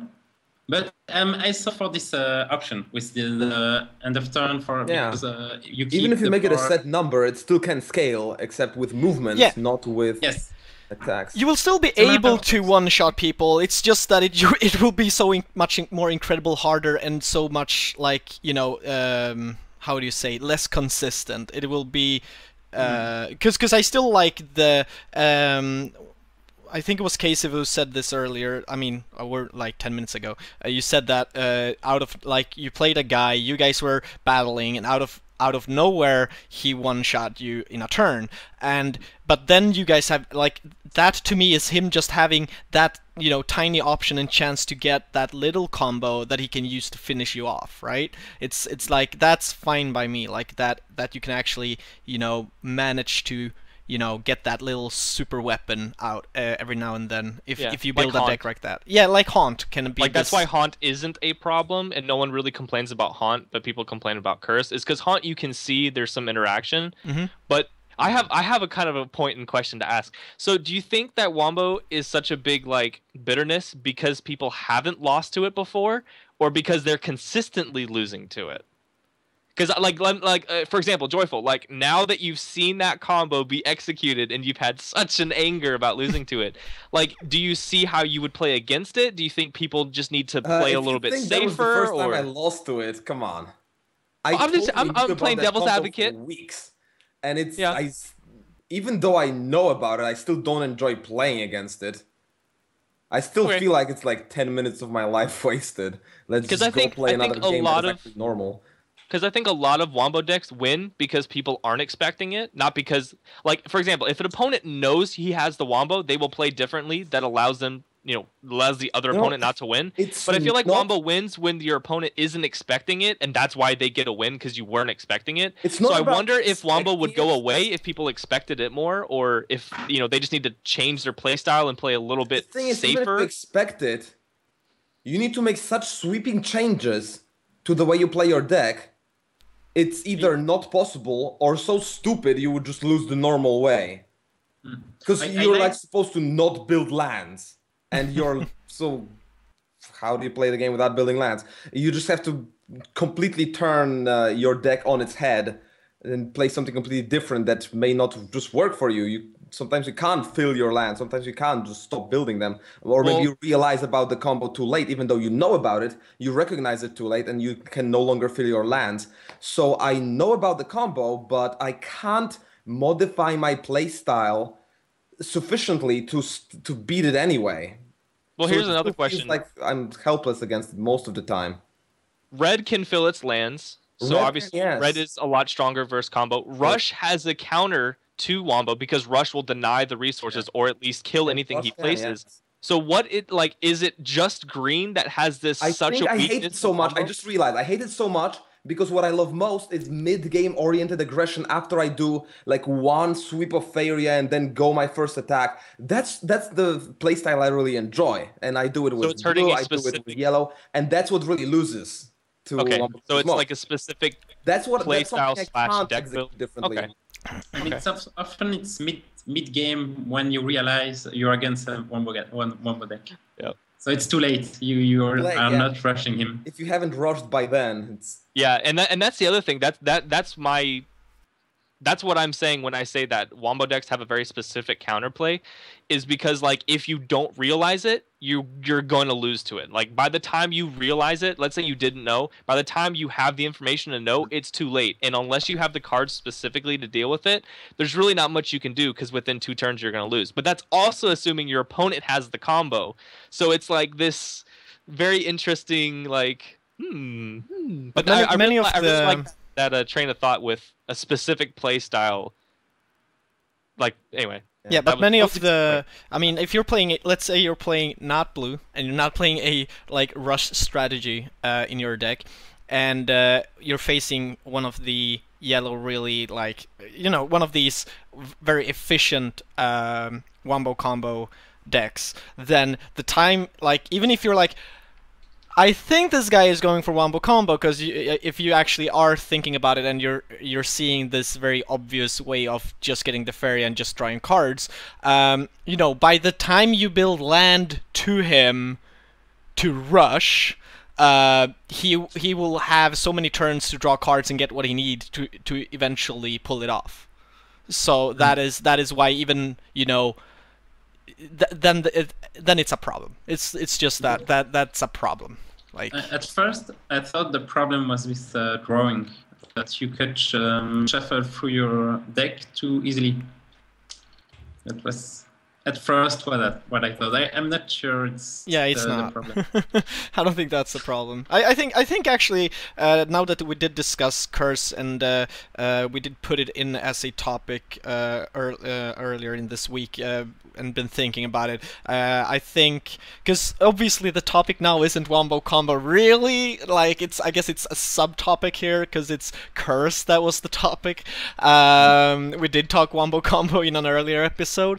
But with more experience now, I guess, and now like talking about curse, with more video material, from Joyful, I think actually changing that, like changing how curse work might be a change a lot of the wombo combos you are seeing. In the way you're seeing them right now, where I think they are probably a little bit too much. It's a problem, I think. But I don't want curse to be changed into, like, as I said, I don't want curse to be, oh, curse 2, you can only do 2 curse damage. No, I want it to be scalable. Like I said, at the end of turn, if he stands on opponent land, just like a Conquest does when he stands on it, just like Haunt. Like, I feel that is not changing it too much. It's still scalable. You could still, if you want to, build crazy decks where you really go for the one-shot kill, but it will be different, but not too different. Is what I think. I think another thing that's interesting with the whole... Oh, sorry. No, I was just thinking the first wombo combo was more interesting, I think. Because the first one? With the Frenzy and Curse and Haunt. Yeah. Like, I like that. Yeah. That one you set but up that for one was cool. and you're like, why did I see that? You know, that was an actual thing. That actually, like, I just don't like the argument of I had 2 lands open, so I lost. Like, that is so hard to rationalize as like a fault, since most of normal games have like 5 or 6 lands open, especially when you're rushing. When you're rushing, you will always have at least 2 lands open. Like, that's just a thing. So it's like, it's just this really interesting interaction where it's like you can't really rationalize a loss, and it's like you have to lose to it bitterly to then play against it. But I don't know. I really don't. Okay, so this is assuming all decks lose to Wombo, which isn't really the case. Rush decks do well, and Red Structure does well. That really only leaves like mid-game oriented decks specifically, but there really aren't any except for really green. I mean, Yellow kind of has a mid-game, but most of the decks are the ones executing the Wombo, so they know what to look for. But Uh-oh. Plucky is here in chat. Careful, Yeah, careful. Joyful here. is a mod here, so... I'm not. Oh, you're not? Okay. He never modded me. Oh. I guess you never trusted me with the power. Oh, he's not a mod. But Then... guys, don't do any... suffer the wrath of Joyful, Plucky Hero. Like, I told you so many times, I don't take myself seriously. Me and Plucky Hero are cool. It was fun, though. It was fun, though. What is this horseshit? I called you a cool guy! You're not a cool guy! Again, So for good. combo. But yeah, combo is like a very interesting thing, and I think the problem with Wombo is there's no easy solution, and Wombo has like such a very limited like. It's not guaranteed. Like, talking about something that is unbeatable. If Wombo decks were unbeatable, then this would be an easy conversation. But because there is counterplay, regardless of how specific or how much meta knowledge is required, it's like it's so interesting because there's no like easy solution. And I like that Wombo decks can do a Wombo. Like, that is a cool combination of cards. But I don't like how it just instantly ends the game. Like Frenzy, I really liked the Frenzy combo. That was really cool because you're like, oh man, I set that up easy. And yeah, it was kind of annoying, but you still could say, rationalize it and say, wow, I should have seen that coming. Next time I won't place all my units in the line. But the current Wombo with the Tiki Song, Shitan, Nature's Grove stuff is like, well, I didn't have a card to place in front, and I didn't have the resources to do that either, and I didn't rush him. So I guess I just lose because I didn't do those specific things. Like, that's, I don't know. That's comes kind of down hard to rationalize. interaction. I would say the combos are cool if there's interaction between the players, which means the combos are cool if it's the losing player's fault in a noticeable way. Like, if he lines up all the units for a frenzy, sure, I lost because I lined up my units. If I lose by some maddening haunt, then yeah, I put my units out of position and they got attacked or something. If the Vaults of Torment were not instant, if they weren't spells, then I would be okay with the Vault of Torment's Fire Flap combo too, because I saw the Vault of Torment and I lost my units, and that's fair. But the Curse combo, there's no interactivity, there's nothing that really, other than exposing my lands, no interaction. But see, and that's the other thing, is that there's a lot of combo decks like that have that interaction. Like, for example, if they don't get the right combination, there will be some interaction. But most of that is you trying to get to them, and then they're like, I have double land, so I'm going to build over here while you're building here. And it's like, well, I can't reach that in one turn. So it's very interesting.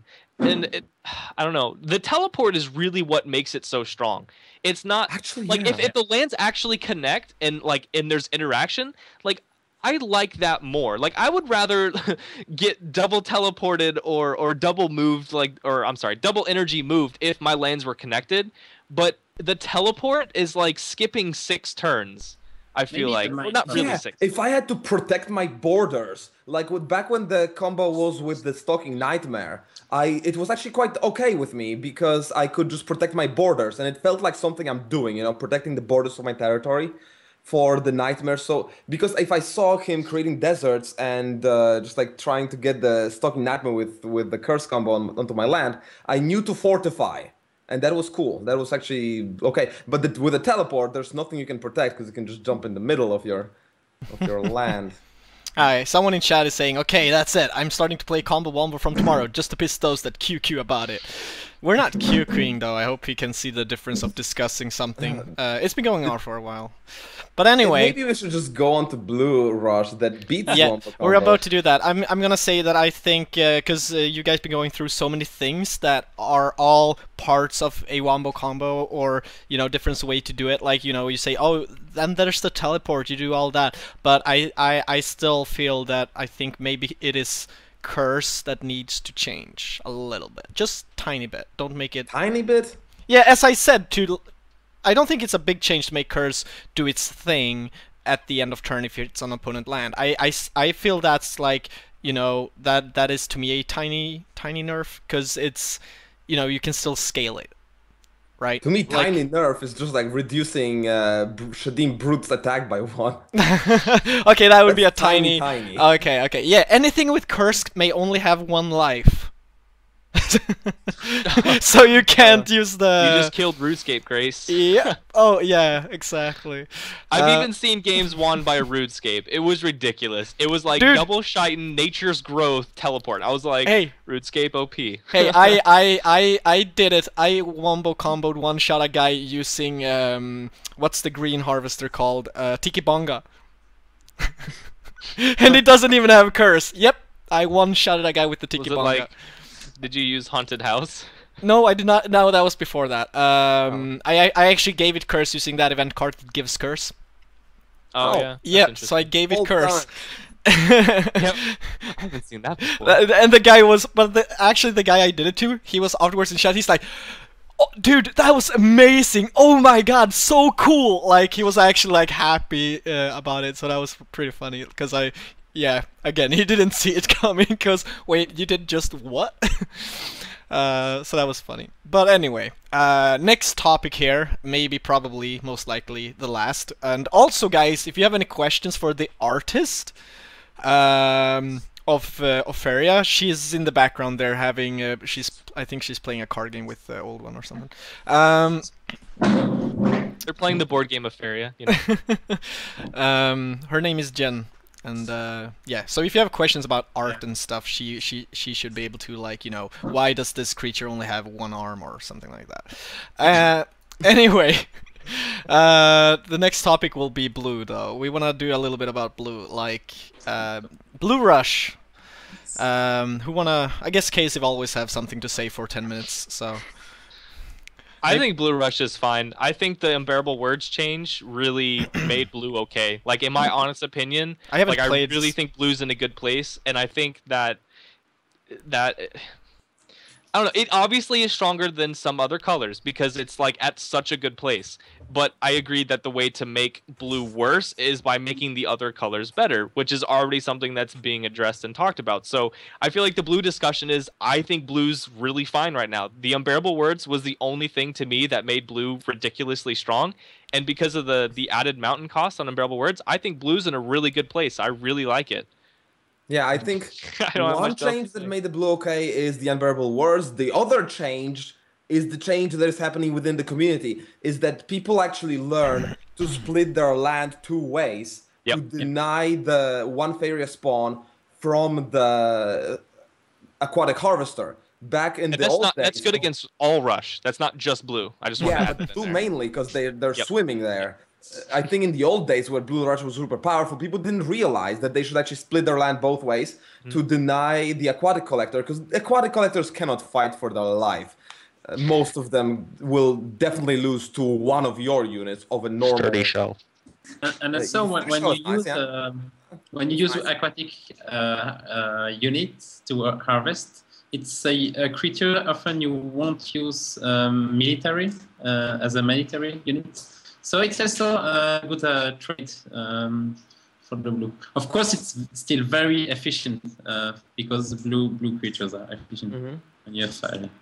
Yeah, but if you split your land, it actually feels like you're playing against a balanced strategy. You're just doing the right thing. I think a lot of players have actually finally learned how to beat the blue, and I really like the blue. Like, I think it's in such a good place right now. It's such a balanced state right now. Like, with all the other colors, I feel like all the other, well, maybe not all the other colors, but I feel like a lot of the colors have a fairly decent chance of winning against Blue Rush. Like, yes, if you make a mistake against Blue Rush, blue can punish you maybe a little bit harder than other colors just by definition of a rush. But I really think that there's actual somewhat equal play in the middle with blue, and I really like where it's at. Like, I'm really happy. I'm not like it's too strong. It's like I actually really like it.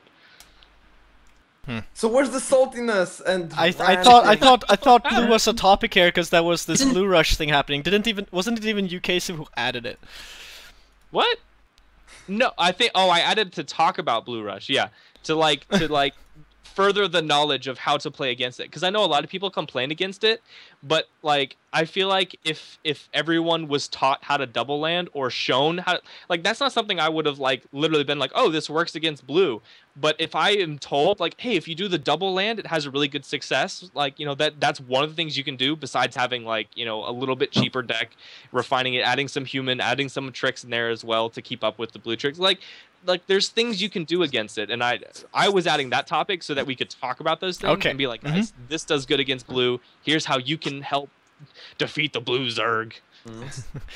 Yeah, I saw it now. It goes under the themed topic. Okay. Okay, so blue isn't a big problem anymore. Is that where we're getting at? I would say so, but I think. What do chat think, guys watching? What do you guys think? Is blue a? I'm gonna talk to the camera. Do you guys think Blue Rush is a pain in the ass, or is it okay right now? And meanwhile, I would like to contribute a small topic, if you guys don't mind. Okay. What should we do with the yak so that it can actually be a part of the game? Oh, it needs punching protection?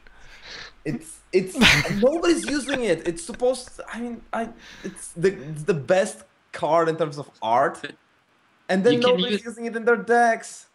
You can use it to influence your opponent, so he's not attacking it. It's very powerful. I mean, personally, when I see my opponent playing Yaks, I'm like, whoa, this guy's got a strat. I need to be careful. Yeah, Jack is green, right? It's green. Honestly, I would love a Yak buff. Yeah, it doesn't really. I don't see it ever. Nobody plays it. It's actually. It has to be one of those cards that actually is the least played. But it's good. Like 1/4, it's has a good. lot of health. It's just not as practical as other cards may be. So I don't really think that Yak needs a buff, because like the only way to buff it is to also nerf it. Like if you buffed it, it couldn't be a 1/4. How much does it cost? I don't even know. Sentinel or the safeguard. Like they're essentially the same thing, just without an extra ability. So it's like I feel like it's in this situation of the Blizzard approach to buffing the Yak of just buffing it to attract attention to it, and then nerf it again to the same amount, but then people will bide the time, learn how to use the Yak, and it will be more popular.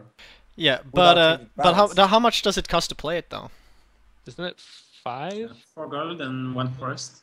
So 4 gold, 1 forest. Okay, 1 4. Like in an Excel spreadsheet of all the green cards, it's a good one. It's not bad. It doesn't have like no purpose. It's just not as practical as some other cards might be. So it's almost bad just by not being good enough. Hey, it has horns, you know? like It has it, pointy like- horns, so maybe strike back is needed. Or maybe since it doesn't have any ability, it should have better stats or cheaper cost because of that. Yeah, it doesn't have an And ability. It's an I feel ability-less like card. it's at the point where if you do anything to it, it will be either an instant add to every green deck, or it just won't be used. Like I feel Really? like it's like that, That in much? between. Because, I mean, it's in green, right? It's a 1/4. It has sort of a big butt. So it's, you know, Heart of the Wood. You can add a weapons rack to your deck. You can have Haunted House. Like, there's way to buff it and make it, like, you know, decent. Because it's 1/4. I mean, it has 4 hit Maybe give it points. frenzy. Maybe just give it frenzy. trample No, I'm not talking everything, about you know? giving it any. I don't think the card needs an ability. We don't need more cards with abilities, but I think people need to start thinking, how can I use this card? Because I don't. Shaman buff it. It's 2 not that 4 for expensive. 5 It's not or that 4 bad. Yeah. I don't know. I think the card is fine. Like I don't think any change would do anything but either make it ridiculously good or just the same as where it is now. I just think, I mean, no one's really explored it, but that could just be because no one's explored it, or just because they have other things to use. We need a new ability. We need to give it cute. Cute. yeah, I like the Charm one. It attracts nearby units. If the opponent's unit is adjacent, it is forced to attack the Yak over something else. Because it's you cute? control- What? Yeah, you cute. get control of every adjacent creature. No, every adjacent creature loses 1 energy because it has to pet it. It's a pet. Yeah. There we go. We're getting all serious here. Awesome. Awesome stuff. Give it flying. Yes. Give it flying. Flying check. Flying. See, this is what we need. We need to add like a joyful Yeah. rogue card, and then have an explicit like, or a specific interaction between the Yak and joyful. Oh. Where the joyful card is like next to the Yak, it has to attack it Oh, and yeah, kill it yeah. first before it can do anything else. There we go. That's the so solution. cruel. Plus 3 damage to Yaks? Yeah.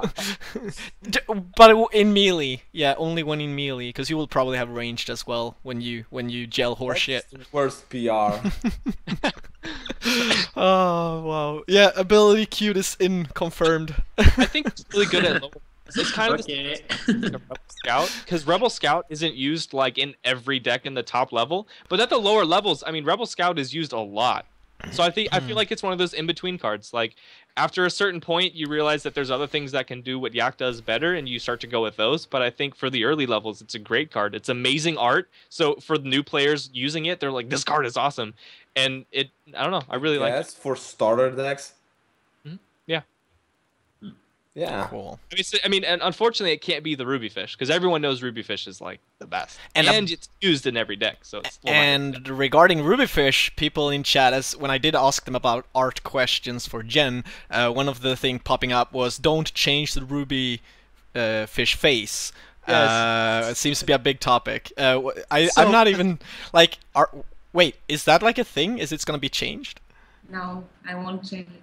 Yay! It's so good. I heard that. in my- Confirmed. Too No. much pressure. Oh, there's one more thing actually that I just remembered. There's this new sound whenever a unit is attacked. Wait, what is it? Oh Yeah, yeah, a really weird sound too. we've been experimenting a bit. Yeah, I heard. It's I an haven't played for a experiment. week. I've been working. What is it? Every time something takes damage, It's going to be changed again. Yeah, it should be the changed. I sound. don't like it, and a lot of people on my stream didn't like it either. It sounds like Okay. off, honestly. I got used to it. I mean, at first it was I like, oh, got this change, to the what's point going of on? But anymore, yeah. I But- liked it after the point. I mean, come on, it made Fireflap like the best card to play. Because it's like, What the frick? it was awesome. It was so cool. There's One of this. the guys on my stream said it's like scraping a bottom of a can with a What? spoon. Yeah, there's this. Yeah, I don't know. I like the sound. I like it. That's just me. Well, I like how there's like other sounds in the game besides just when you play something. Because I feel like the game has like only sounds when you hit, only sounds when you play. So half the other time nothing really happens, and I kind of like that sound. There is a sort of science to sounds though, because there's sound designers in game designing that are really good at you know, figuring out what sound to put into a game, into certain aspects of games where they know that this sound will apply to a certain feeling towards the guy or girl hearing the sound, and if you're unlucky there, you put in a sound which most people will be like, I don't like this, and that will just ruin the experience of the game. Sound is really important in games. Yeah. It's a tricky thing. So to change it. Anyway, so you want to work on it since. I haven't even heard it. good job experimenting on this one, cause yeah, I like that something was a couple changed of I wasn't iterations. expecting, because it's like, oh, what is this? The new sound. Oh, okay, that's kind of, you know, I don't know. I like it. So. And I know Wish has some problems with he has no internet connection for the moment, so it's kind of hard for him to try and change. Who is doing the sound though? Wish. Wish. Okay, I don't even know all of the devs. All right. Okay, silence. Art questions. We could always bring out the stained stag. Oh, yeah, there you go. See, you know all the questions. We didn't prepare for I know Jen the to be on the story. show, so we didn't really prepare art stuff. Yeah, what's up with the stag? When will it change? That's a better question. Maybe I should provide some background. There's a card called a Stained Boar that has a 3 attack and 4 HP for the forest. No. And there is a stag on the picture of a stained boar. So I asked Jen, and it's actually a cool background story. So I would love to hear it. There's no story. There's no story. You made it a story. It was just a mistake. But now I think the boar's dream is to be a stag. So It's gonna stay that way? This is awesome. That's so funny. I like it. What the hell? This is, you know, when you release on honest- Steam, you will have a lot of people complaining. I mean, bringing it up. Like, you will have this forever, whenever. People will be like, "Do you know that there's a card?" I like that story though. It's such Yeah. that's awesome. Maybe know what you need to do? You need to get Gorham to write like a whole episode, like lore about it specifically. That would be awesome. Challenge to the viewers. If anybody's good at making, I don't know, whatever, drawing or whatever, someone should make a comic out of that. Someone should make a comic strip. Speaking of that, I heard a rumor the other day. Yeah. Oh, yeah, that rumor. True. So I heard a rumor that the GreatOldOne was trying to put together a comic or work on a comic or something along those lines. Would you care to talk about that, the GreatOldOne? Well, I was going to make a comic with Watch Your Back about Faeria. I was talking to Gorim and deciding exactly which storyline should we do. But it's because of the Kickstarter, we didn't really have enough time to actually do it, and now I'm not sure Watch Your Back is still like into the game. So hopefully we'll find someone to do it with. I'm not sure what's going to happen yet. So attention, art people. That'd be pretty cool to see. I'd be down for some Faeria comic. Yeah. You could even do like Sunday paper, like Sunday joke panels using the Faeria characters, because I know League of Legends does that, and that'd be pretty the cool Sunday's lols. Yeah. Yeah. Like different interactions, like kind of cool. Yeah, take inspiration from that. That one is really, well, it's not always funny, but it's really interesting. Like every week, but I mean, it gotta take a lot of work still. Like even releasing one comic strip per week is like, there's some artistic people that It's I'm not sure just would the love to art, do it. it's just coming up with what the hell to do, right? Like the storyline, like to do something. It's I've been involved in I was involved in doing comics for a game called Mortal Online way back, and like the hard work, it wasn't really the drawing part, obviously. It was like we were 5-6 people just trying to come up with what the hell is it's gonna be about. 6 people. Yeah, because Yeah, you know that can take a long time. no, well, you know, because it wasn't about being 6 people, you know, arguing or disagreeing. It was about 6 people being like we were doing something else, and a side project was that, oh, let's release a comic every week as well, and we did that. And it was just about 6 people, 6 brains trying to be like, you know, like what is fun, what is a good storyline. But we made like a bunch. We just need an artist. Yeah. Yeah, I'm sure like if like obviously it wouldn't be like a job like every week you need to do it, but it'd be great to see some every like now and then. really good like art things in the art threads and whatnot. Like even if they're just like memes, like some like Faeria related memes like that. I enjoy seeing memes that talk about how bad I am and stuff like that. Makes it that's a community PR. It's like interacting. I like it. I mean, that's the thing, though. Especially now, I think it would be easy. Even more so, the way we did it, like the material we used for the comic back in that game was obviously to make fun of the bugs, right? Like each patch introduced some bugs or fixes and things, and we, you know, obviously that was like the material for weeks and weeks, like for half a year. Yeah, in fact, I would actually prefer a comic that pokes fun at something in the game, something but that players that is because that's rather than the lore. If there was, Joyful's if there rage was a at comic Wombo about combos. the Sandstorm Dragon back when it was nerfed. I mean, we'll have the one strip where a streamer punches a yak. You know, that is one. There we go. The next one he will be raging at a Wombo One combo. day I'm just gonna change my name to White. Oh no, but I mean that obviously when doing a comic strip like that, they won't just, you know, call the character JoyfulRogue, even though we know who the streamer is. See, that's the problem, you know. See, and I'm gonna link this in Skype and also in the stream. We have a GIF representing Joyful's video, in case you missed it. Wait, what? It's a GIF that is basically how you reacted to the Wombo combo. Oh my god. Oh my god. See, That it's stuff looks like fits. such- Like this kind of community, we can all make a joke and laugh. It's so about it. funny. Like, I love that. It's so funny good. because the guy in that GIF to the left is he's a YouTube personality. Yeah, he is. Mm. That was funny. That was actually really funny. Alright, awesome. Okay. Anything else we need to cover on this episode before we call it quits? Because we're at 2 hours now. Tell us I'm about your empty. vacation plans. I want to be nosy. Are you guys doing anything like really cool? We just go to Jerusalem tomorrow. We can't wait to go there. We meet a friend there, and it's Jen's birthday. So we will celebrate Tomorrow. there tomorrow. Really? Like- Wow. Yeah. We'll have to make a forum thread about that. So everyone. Oh. The official happy birthday thread. That's what we need.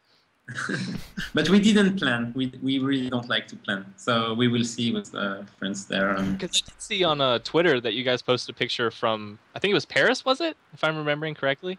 Someone did. Really? Oh. Hold on, I got this. They were like, hey, I'm at Paris, and they had like a picture of the steps and stuff. It was really cool. Oh, great, and I look like an idiot. Okay, I gotta find it. Okay, question to all you guys watching. Is there anybody watching this stream right now? I just wanna, you know, raise your arm if you don't have an account to play the game. I'm just curious if how many people are watching right now who's able to chat who doesn't have the game. It's just. I'm not crazy. It was Jim.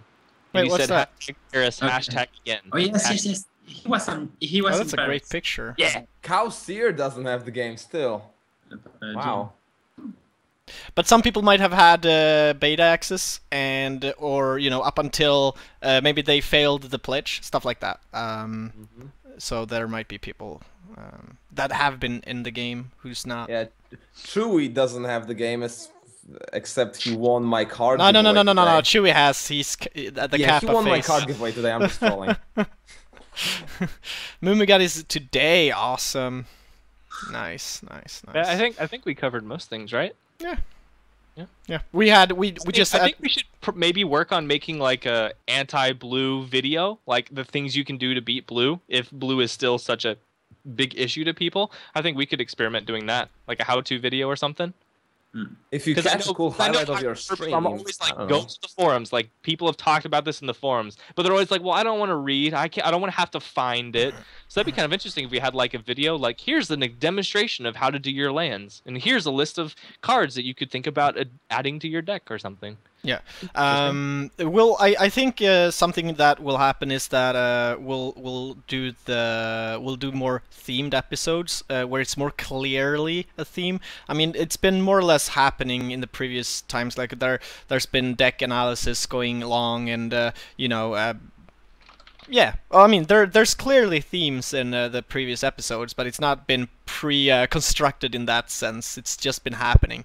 I mean, we almost had an episode that was all about green almost, but it wasn't really planned to, but it happened. And I think that's a thing to do. Like that will be like at least 4 more episodes where we can discuss, a lot of things about certain colors. We can focus on, how to do blue and their strengths, weaknesses, which cards is being played a lot, which cards are not being played a lot. I think there's a lot of discussion to do there, which could be interesting to people. Weapon rack is displayed a lot, I think. What? Weapon rack.